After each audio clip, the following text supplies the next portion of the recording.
Right now, come into the chat room, man. It's a lot of fun, man. These crazy motherfuckers. Hey, look at here. We got a phone call, dude. Let's see who the fuck this is, man. Hello, you're on the fucking Zach Moonshine show. Who is this? This Rocket with the Metal Den. What the fuck's going on? Dude, what the fuck is up, man? What's going on, brother? Just fucking hanging out, man. Just trying to fucking, smoke some fucking weed and fucking listen to metal, you know what I mean? What else is there to do on fucking Friday night? Hell yeah, dude. Hell yeah, man. Well, Rocket, dude, fucking to give people a little bit of education on who you are and fucking what. All right. Let's tell everybody what is the Metal Den and what is it that you do and how'd you get started and shit. Yeah, basically in a nutshell, I started way back, got it back to 2005. In February 2005, and the MySpace. I just literally, someone told me about it. I was pretty much trying to get laid, and I did. At the same time, I started the Metal Den page, basically. I just basically turned my profile page, personal profile page. Someone gave me some code, and I could flip it to a music page. So that's what I did. Yeah. And remember when you could do that? So I flipped it to the music page and just changed it. I stopped going by Randy Cody, and I just went by Rocket, and just fucking put the Metal Den up there, dude. And it was like gangbusters. I mean, it was like a fucking. I couldn't even get a fucking person talking to me. As soon as I fucking flipped the fucking switch, it blam, dude. It was great. I had a lot of success there.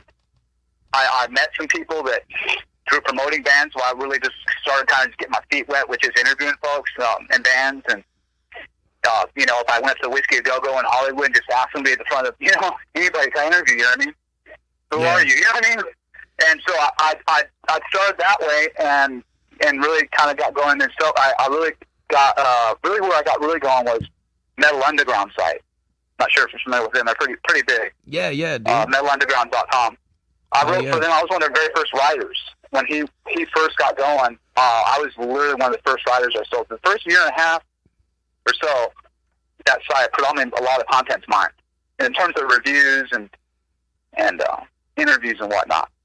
So, I had like Paul Diano, interviewed him a couple times, and just a lot of cool people, man. I had a lot of good experience there, but he wasn't paying me. So it was like, we had this kind of agreement at some point, I'm going to start getting the least juice for something on articles at his site, because he's getting a lot of views, and he's kicking some ass. So ultimately, I met this dude named Eddie Karam. I hope I'm saying that right. Karam. And we've actually still never met to this day, but he was the one who helped me get the site started for Metal Den. He knew how to do all that stuff. He's in Florida. He was working with a band called Echo Trend at the time, and they're like metalcore. And so, I did some writing for them and whatnot, and was getting them on the Metal Underground site. Eventually, me and the dude Metal Underground site had a real big falling out. He was all conflict of interest. He sent me some fucking crazy ass legal thing, letter and whatnot. An email and was like, dude, you can't get paid. I was like, getting $50 from people for something I'm going out to a show and write up. You know what I mean? It's like, get off my back, dude. And he was like, just go out there and just try to do your own, see how you're gonna do. You're not gonna succeed. So I was like, man, fuck you, dude. So that's what I did. I fucking hooked up my boy Eddie, and he until this year, until 2017, and we started the site that next year in 2006, the official metalden.com. Eddie handled all the technical back end stuff. Since we parted ways, he and I, at the start of this year, it's all me now. I handle everything. So it's a lot more work. It's a lot more, and I won't say it's a lot more fun, but because I'm still having a blast. But there's a lot more responsibility when you've got to make sure that the site's working. You know what I mean? Yeah. When someone else is doing it for you and you're just spoiled, it doesn't.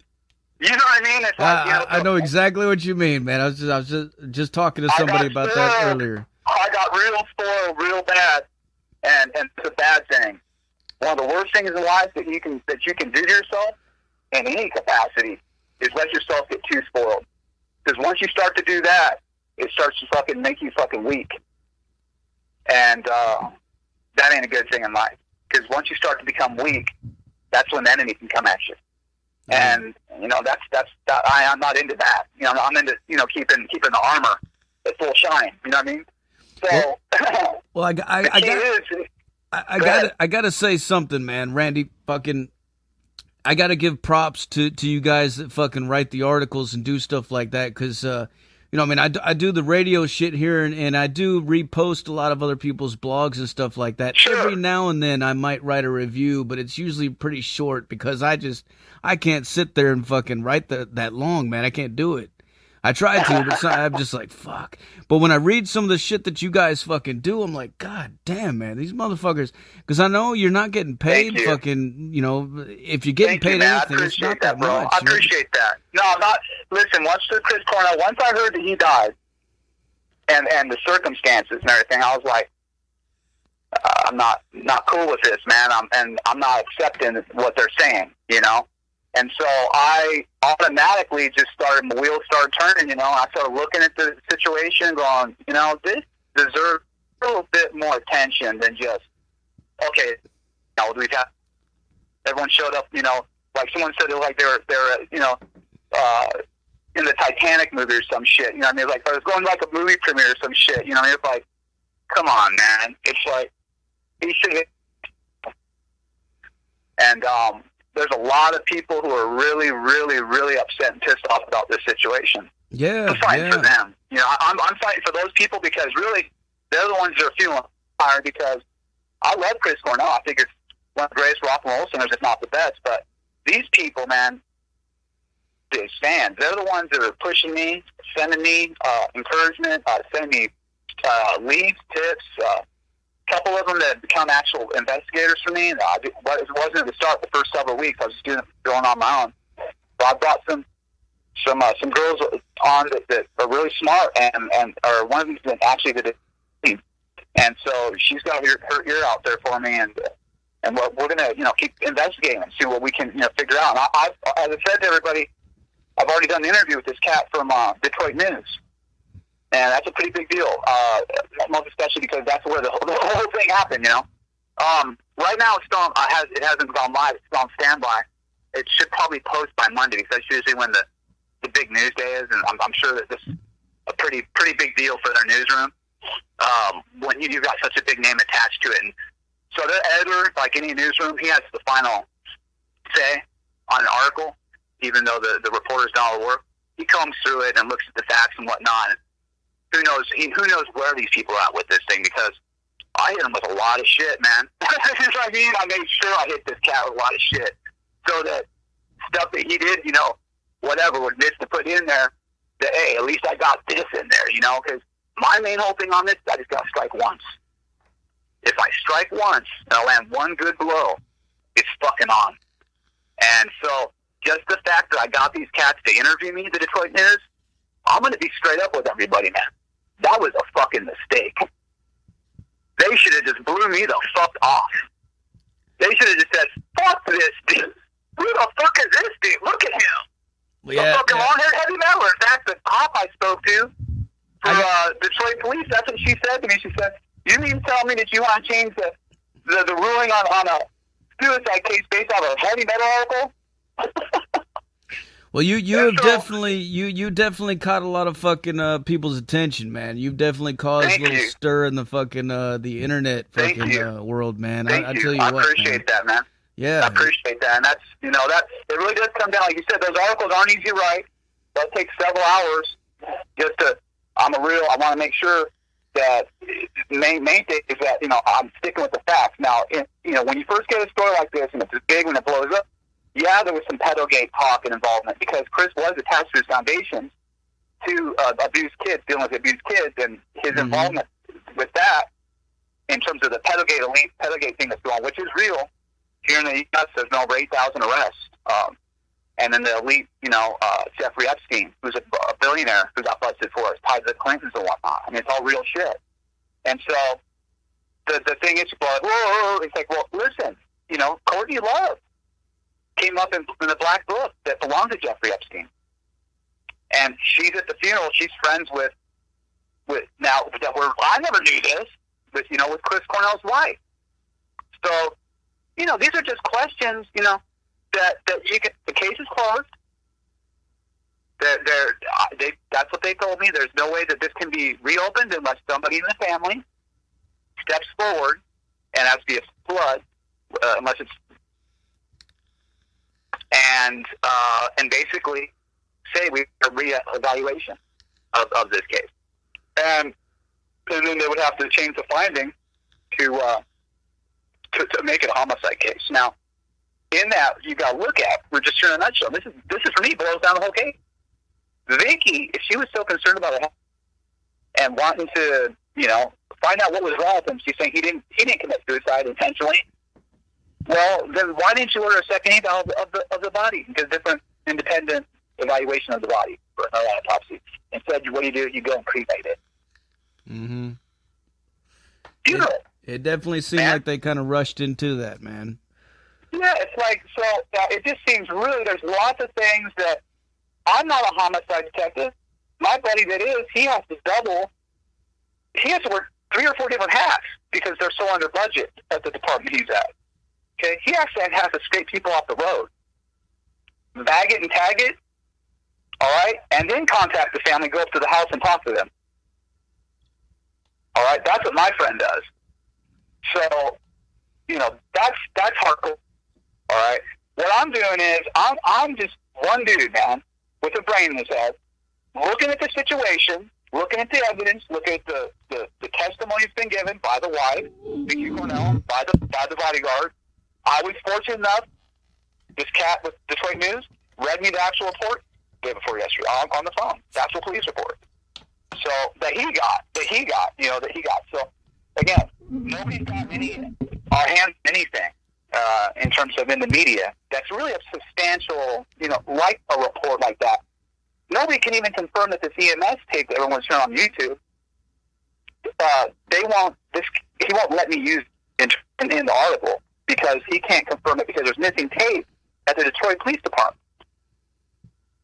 for that section of time that's supposed to be there for the 9/11 calls, and so he can't go there and verify if this is the same thing. So that's kind of where we're at with that. This is what he tells me in the email, and that's what he says.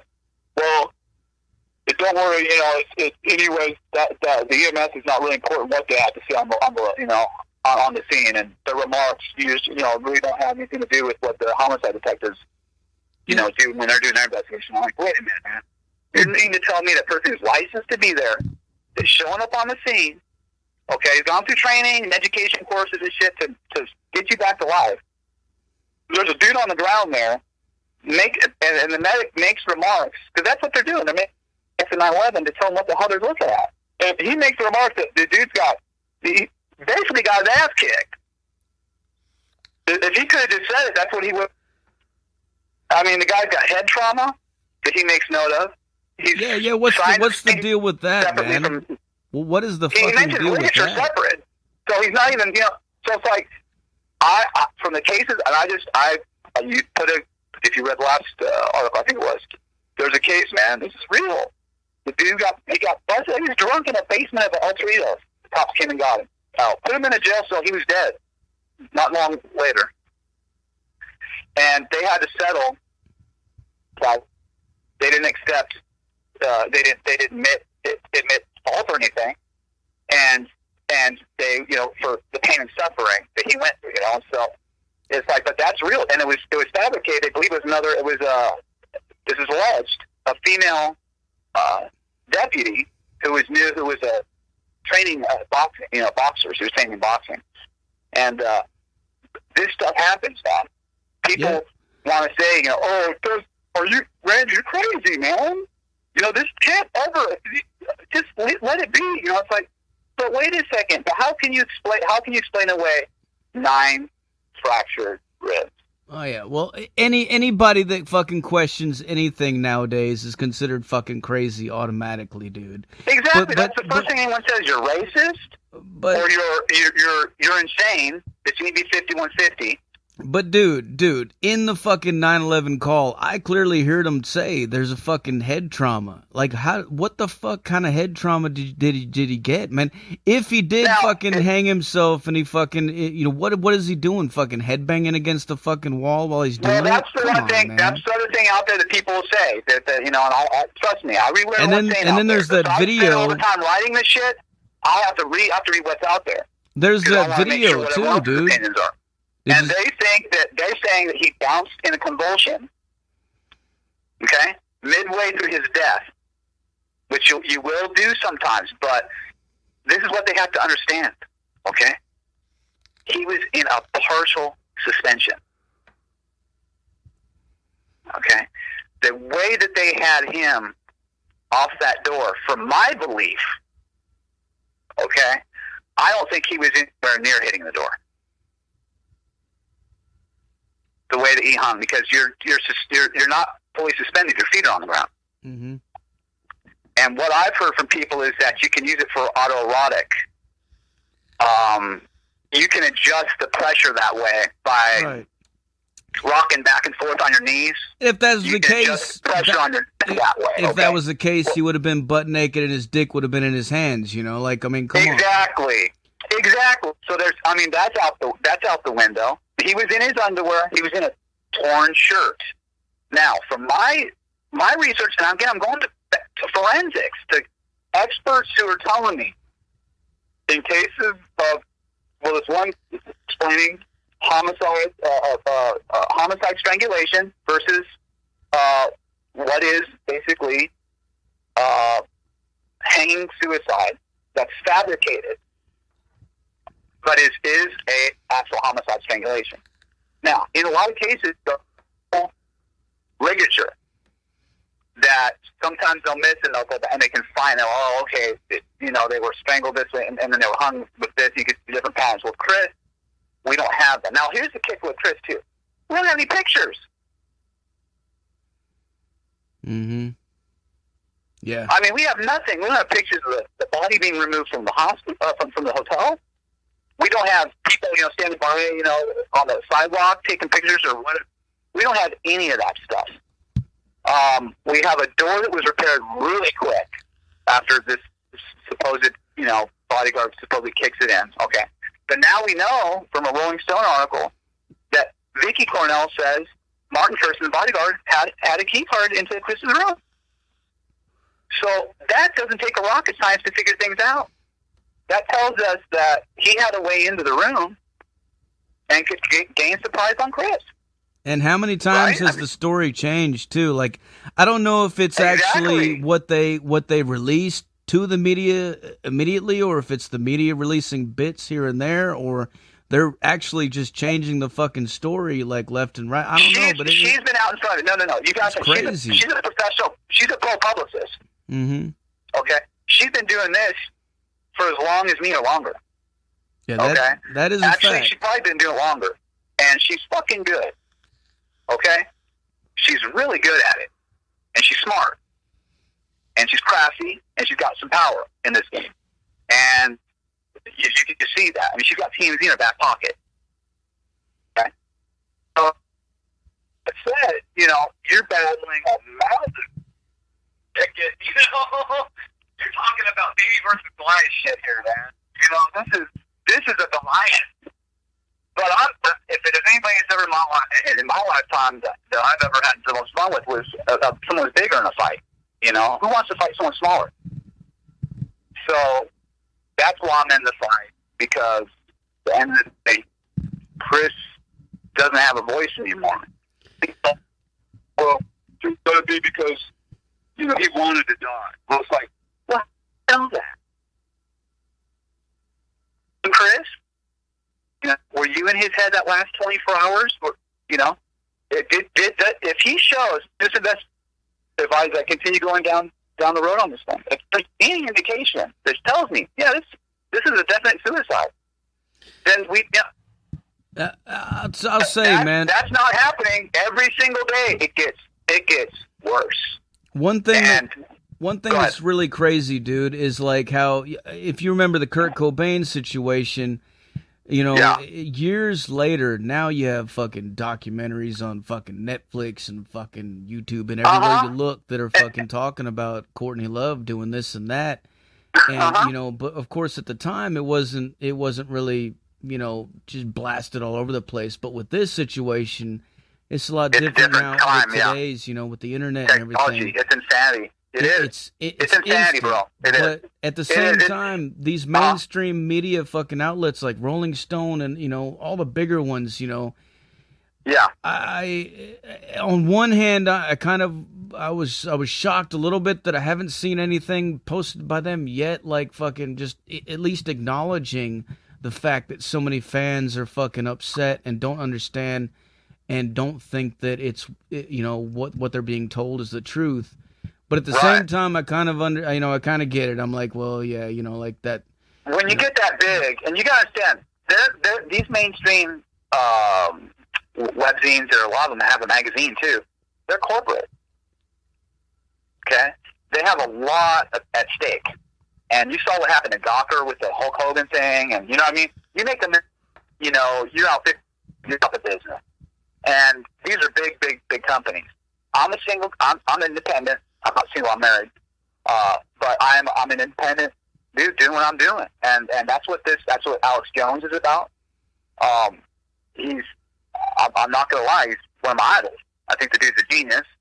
I think he's crazy as fuck. I think that someone like him is needed, especially in this world today, because there's so much lies being told, so much fake news being told out there that every like action anything, they just keep going and telling more lies.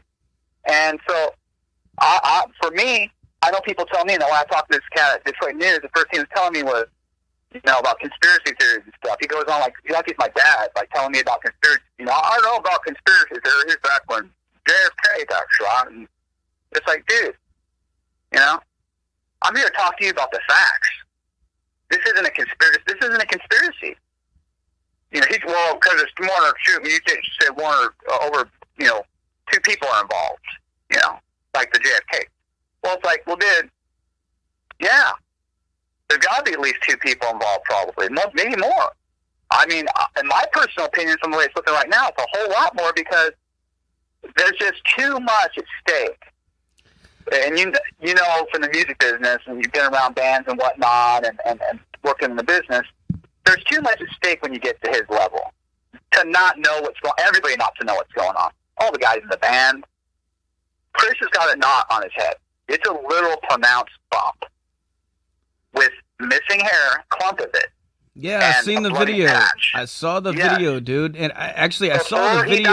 Yes. I saw that video before they fucking before it even came out about the fact that he had head trauma in the fucking 9/11 call. Me too, bro. That was the first thing I thought. I was like, something's wrong with the head, dude. That's not. And you know what? Here's what I think. I think it was Chris leaving a sign.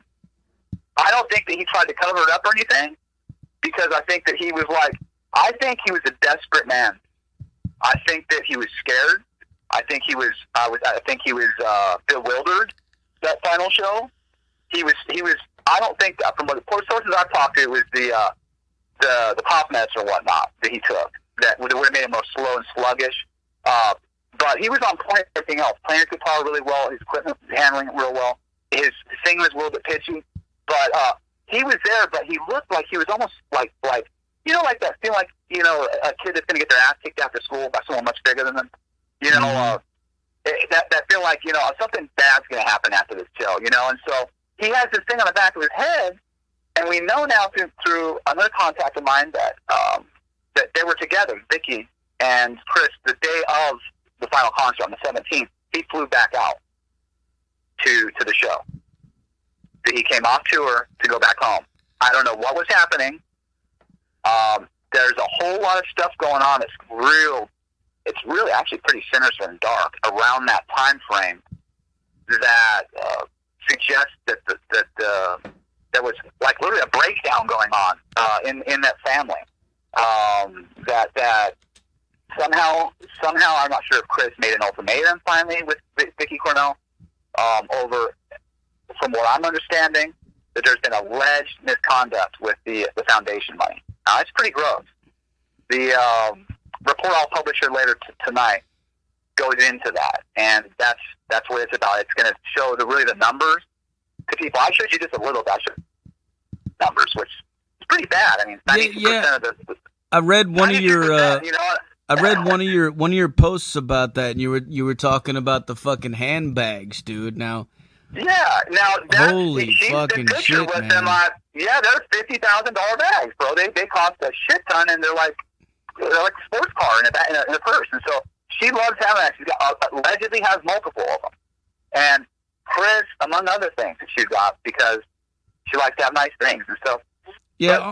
On one hand, I look at that and I'm like, God damn, that's a lot of fucking money to spend on a fucking handbag, you know. But at the same time, I'm thinking about it. Well, you know, these are fucking rich people. You know, that's what they do. They're very rich. You know, but... Yeah, and they're very rich. And that's, again, there's so many areas here where you start to come around the corner on it, and someone will say, but this, you can't come here on this. You know, it's like, what I'm going to have to come up with, and we're going to get it. And I don't know how much more I need to put out there other than actual videos of this homicide occurring.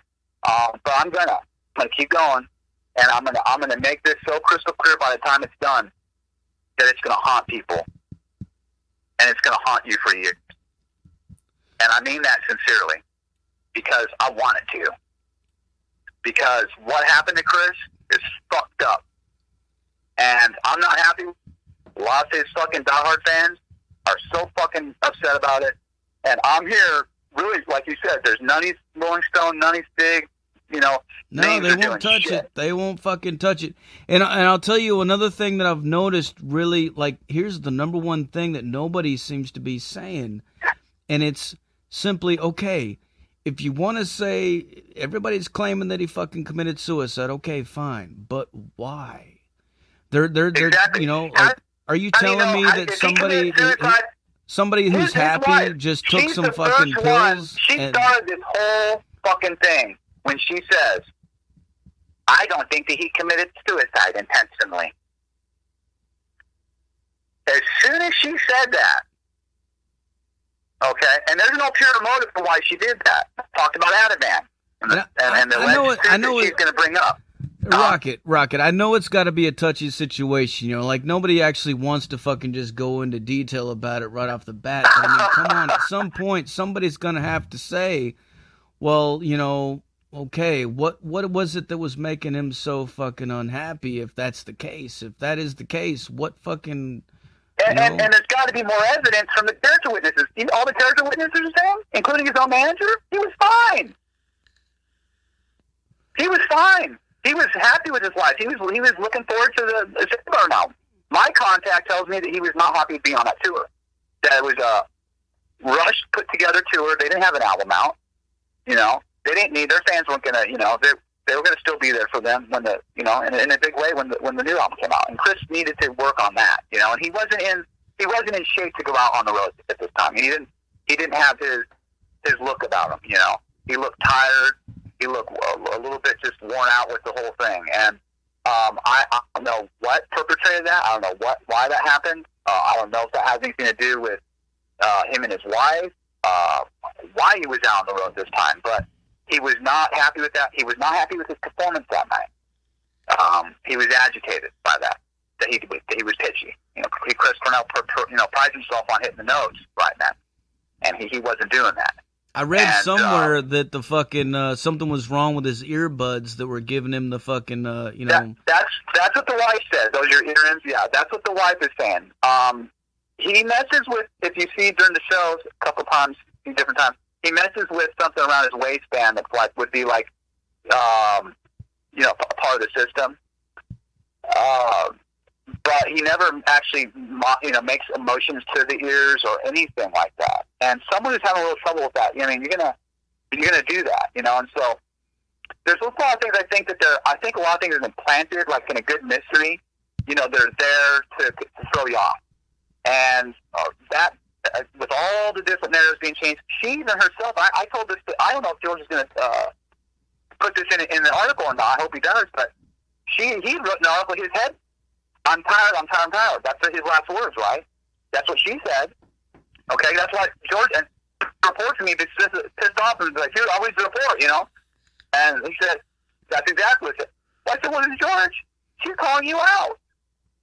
I've got a tweet from May 28th, her saying that the media is saying that I said Chris's last words were, I'm tired, is wrong. So here we go again. Well, then what were the last words? Okay? Because you told us that it was I'm tired.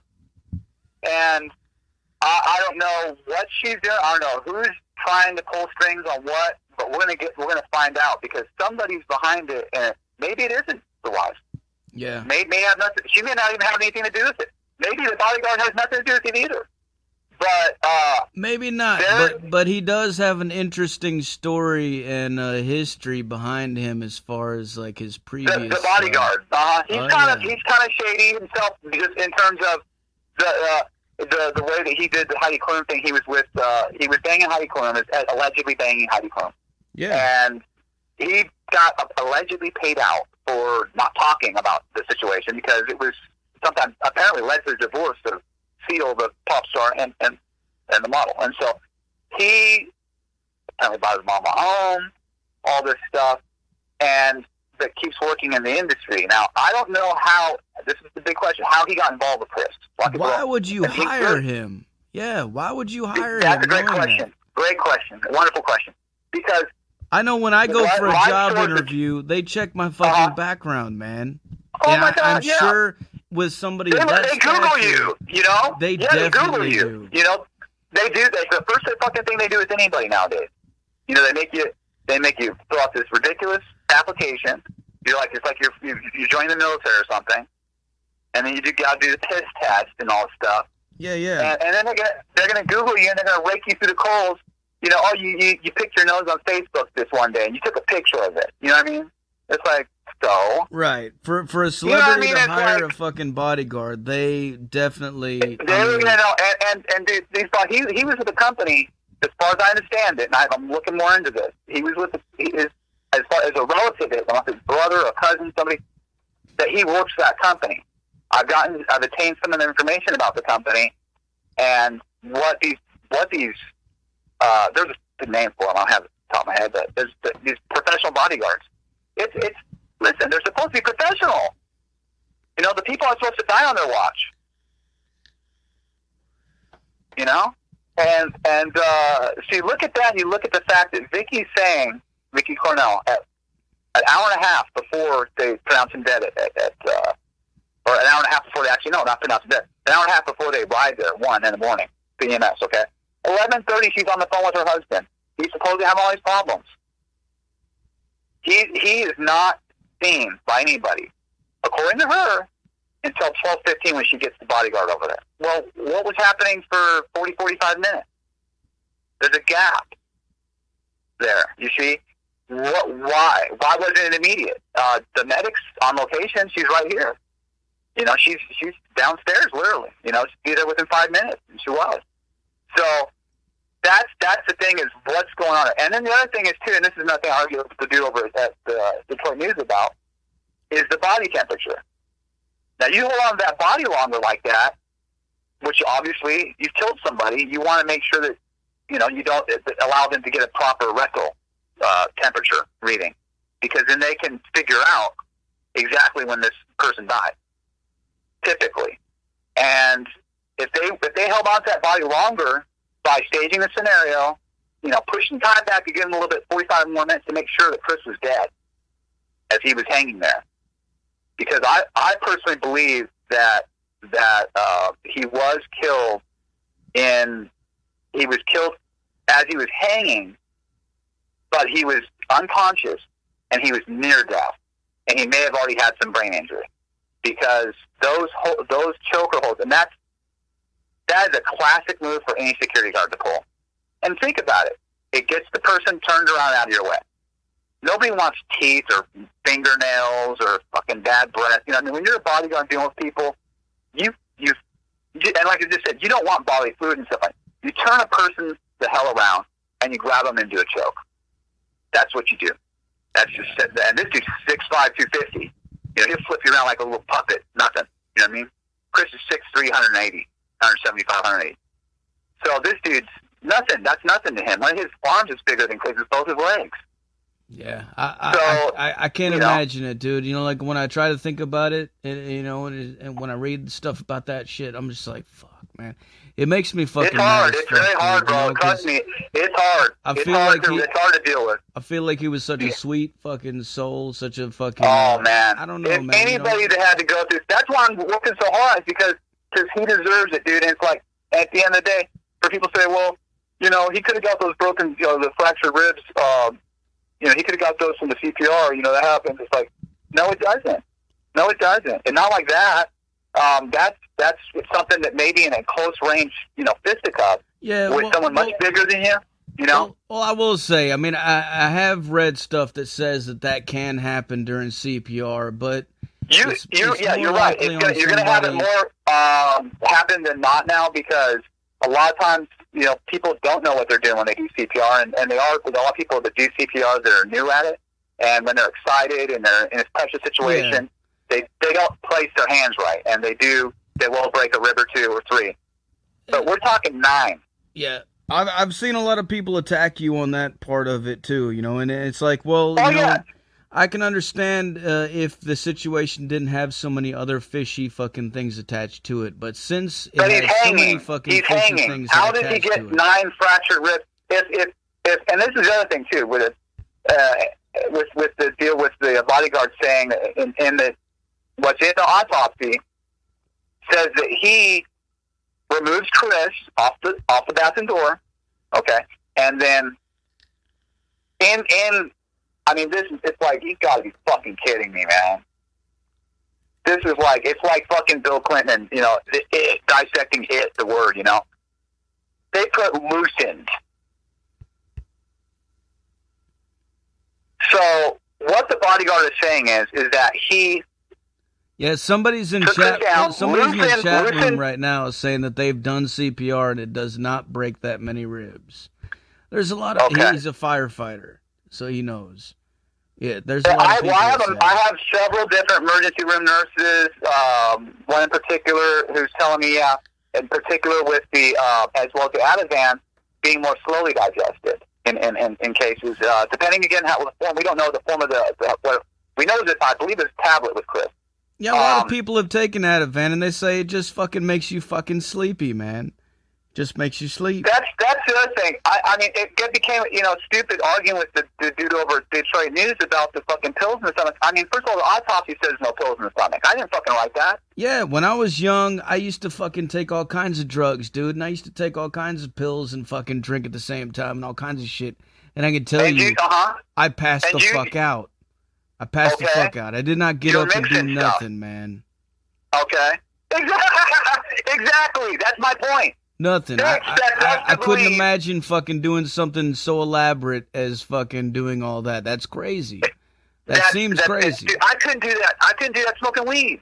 If he did that, he's got one hell of a motherfucking tolerance, man. That He's got no holiday tolerance. He's got incredible equilibrium and balance. Yeah. For a man who just performed for an hour and a half or whatever in front of 5,000 people and he's 50 years old now, and he's tired. He's a human being. I don't care when he tells you about Superman. He gets back to that room, he's tired. You know, he peels out of his clothes. He either gets in, you know, climbs into bed, or he's in the bathroom, or he's at his computer, that little desk. I've showed everybody the pictures, okay?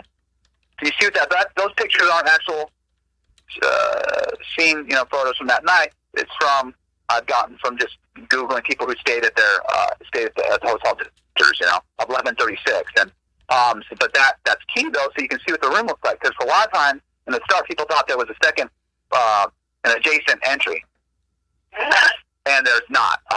So that's key. So there's no other second way to get in. The only way to get in is that front door, and that's what everyone's sold. That's what the police are sold on right now. Okay, they're sold on, singularly sold on the story that Martin told them, that the door was latched. He couldn't get inside when he first went to try to get inside because it was latched.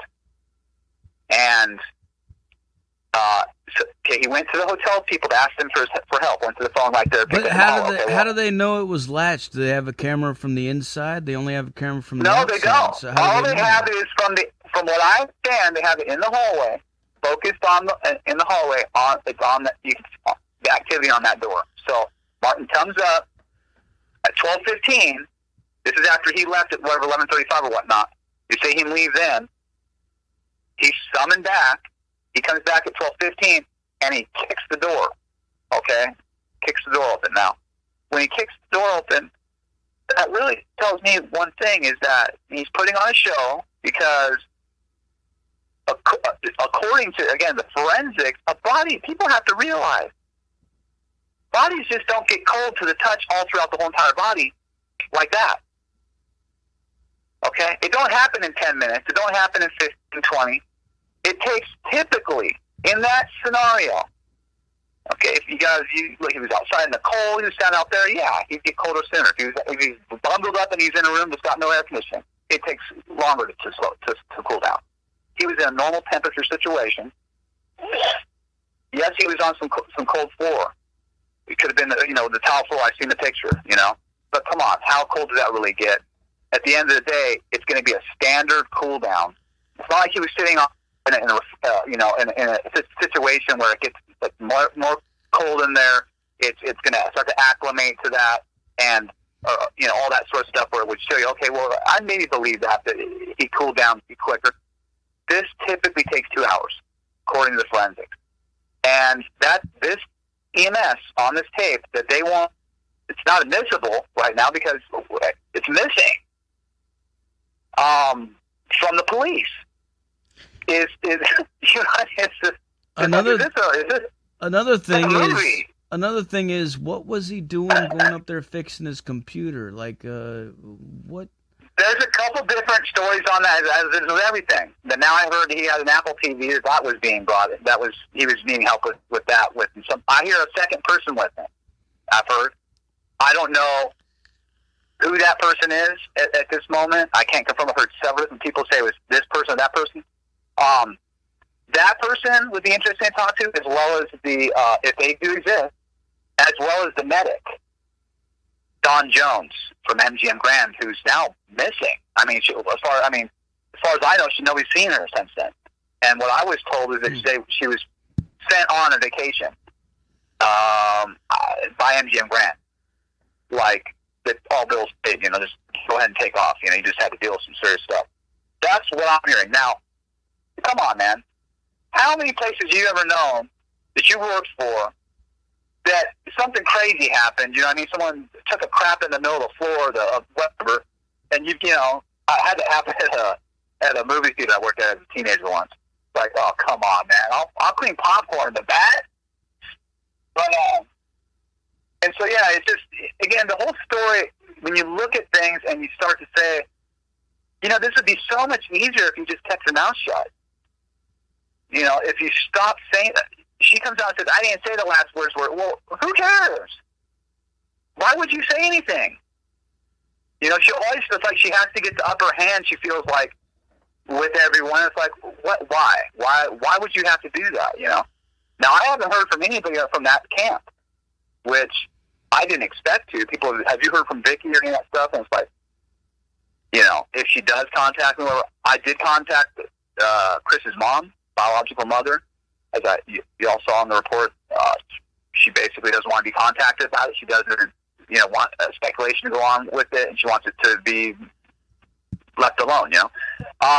That's her prerogative. That's her right. God bless her. But there's just too much that tells me someone's lying. Someone's not telling the truth, and I don't know who it is exactly. But I'm going to find out because on the brighter, I'm not going to quit. On the brighter side, I can definitely say that at the beginning of everything, when I started going in fucking groups about Soundgarden and stuff like that, and social media groups and stuff, asking questions and saying this and that, people immediately were I was getting fucking booted out of fucking groups left and right, dude. Oh, yeah, dude. Nobody wanted to hear anything about anything that was not what they were already being fed by the fucking mainstream media. But now it seems people are starting to come around. I guess now, now it's not too soon anymore. It's like now people are starting to fucking come around to the idea that, hey, man, trust me, it wasn't easy writing these things, the couple weeks ago, it was not easy. But I'm proud because I stayed on the road with it. Because at one point I thought, am I fucking insane here? Should I get off this right now? And that really, I've had some family members who commit suicide, so it's a serious thing, and I take the suicide thing very seriously. And And God bless anyone that's dealing with the issues with feeling suicidal, and if that is truly what happened here, then we're gonna get to that, and we'll deal with it that way. But I think that fans are really up in arms with things being handled. I think that the way that I think it's rude. Some of the things that Vicky's done, and a little bit like rub it in your face kind of stuff. Yeah, and what about the mother-in-law's fucking tweets, man? These fucking crazy tweets, dude. Yeah, I seen one where she was calling out Eddie Vedder, man, and it seemed, I mean, she didn't call him out by name, she told him he wasn't even a man. It was very obvious that she was talking about him, and then she said something about your name is gonna come up next. I'm like, whoa, what the fuck? Is she fucking implying that he's gonna be the next person dead? Is that what she's saying? Exactly. And then did you see what Eddie did? Eddie, I don't know, what was a week or whatnot. How is that okay? Eddie comes out and says, I'm cool with everybody, man.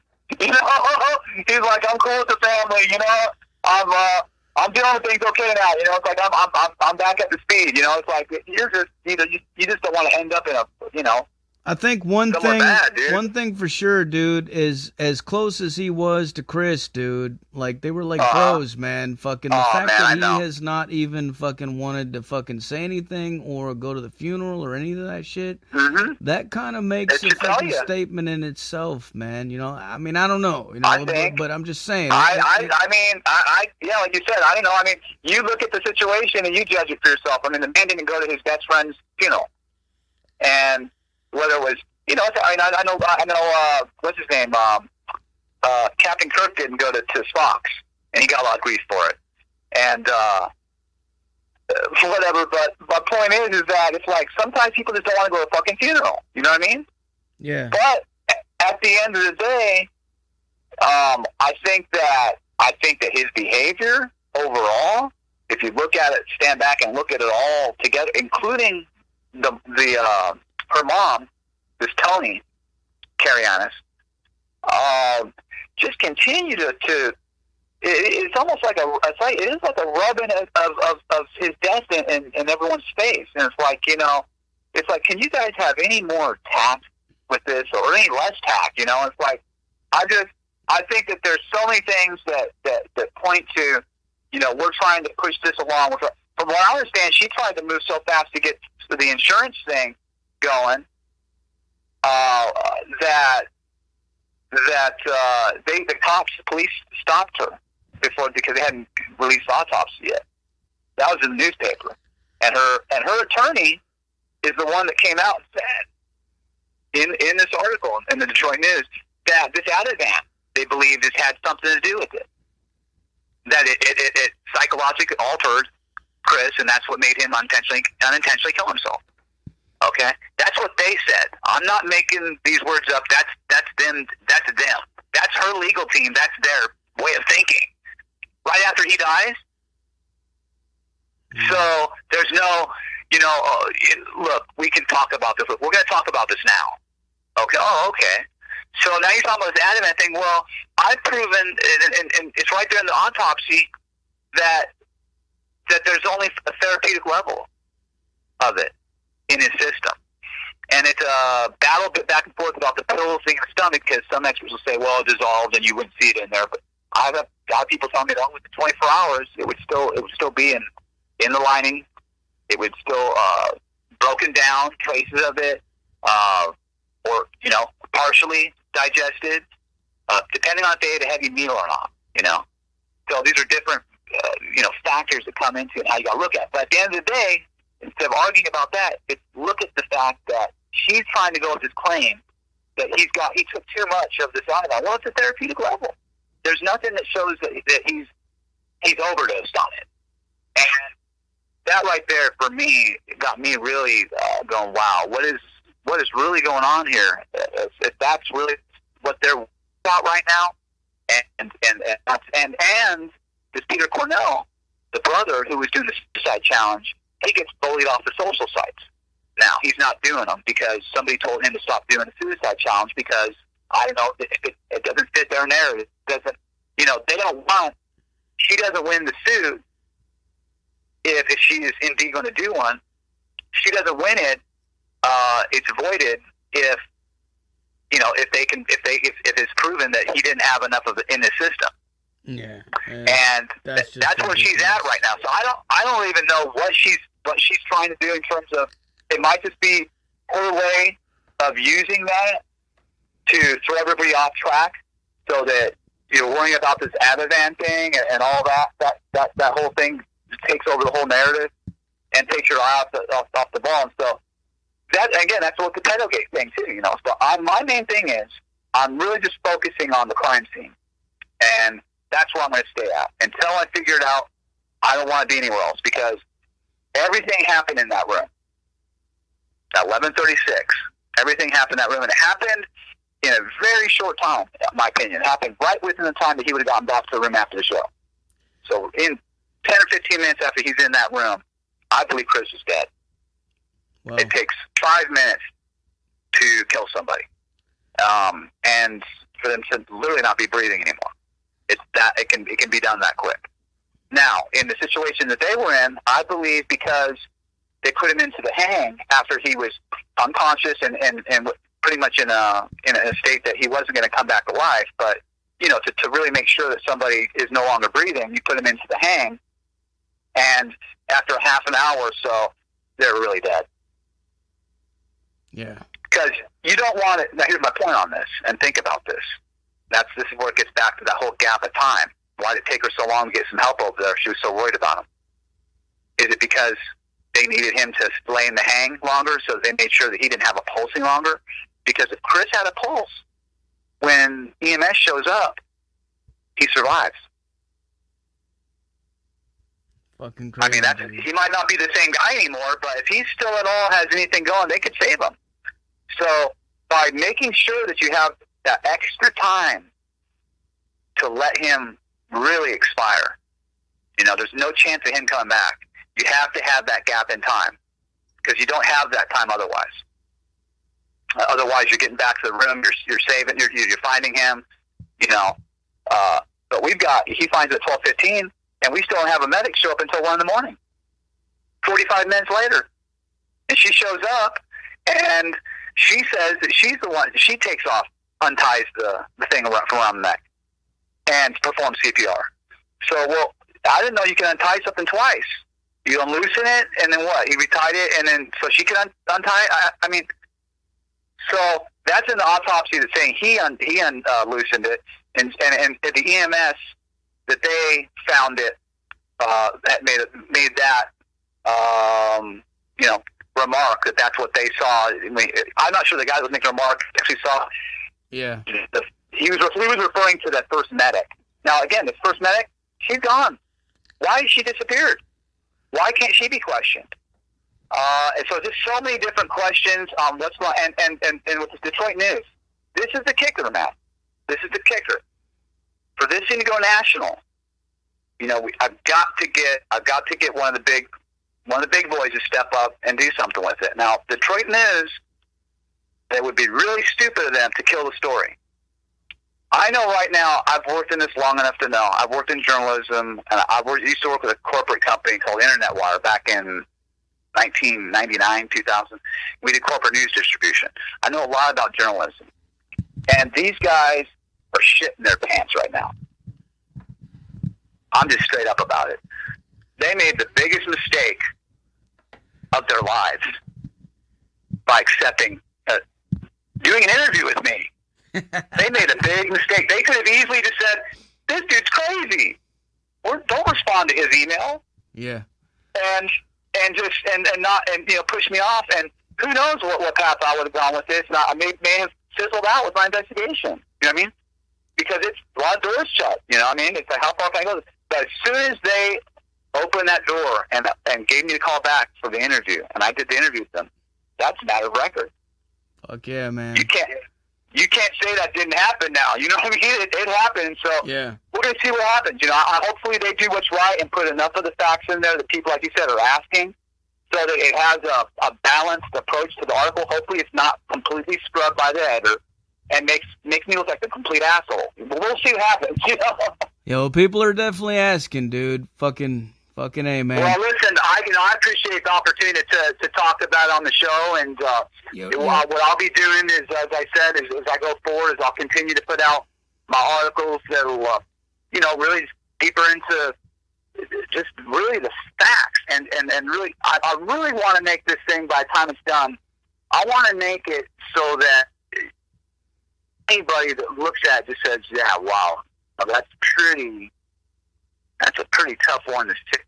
It is a suicide now, And if we can get there, and we can get somebody in the family step up and do what's right, if that is the case, that does come to that point where it just becomes everyone's just says we've got to do a second eval. Then we just need somebody in the family, the sister, the brother, someone to come forward and to do that. And if that gets done and it gets changed, the ruling gets changed, then to foul play, to something other than suicide. We're on. It's a homicide investigation. Detroit will have to reopen the investigation. And when you've got a lot more media on you, and a lot more people watching around the world now you can't, you know what I mean? Now you got to take things a lot more seriously. And so that's where we need to get these guys, because they have, as I explained to everybody, the morgue itself is understaffed. They got thousands of bodies. The dude, George, they got bodies, I don't know what the names are. He says it's a mess down there. And it's like, well, okay. But we've got Chris Cornell here, who's a rock god, and he died in Detroit. And it's probably not the best place for him to die. Probably, yeah. In fact, in one of my articles is, woman says about, this is the last, dying in Wayne County is the worst thing you can do for yourself. You know what I mean? In that situation, because if this place is so overpopulated and it's got so much, they're just so overrun with work, they've rushed to judgment a lot of cases. We've botched a lot of cases, and that's in the news record. Okay, they've had lots of problems with this in the past. Well, just going back to 2011, they had 13,000 dead bodies, one medical examiner. Yeah, that's a hell of a fucking place to fucking die, man. That's for sure, dude. Because so he died in the wrong place. That's what it boils down to. Because if he would have died anywhere else, that had a little bit more of a chance to look at the case and spend a little bit more time with it, and not just. I really feel that, and I don't know, like someone told me I was talking to today with the EMS call, he almost sounds intimidated, the EMS guy. Like, and he gets fed a line to him because he wouldn't know. How would he know Chris's depression history?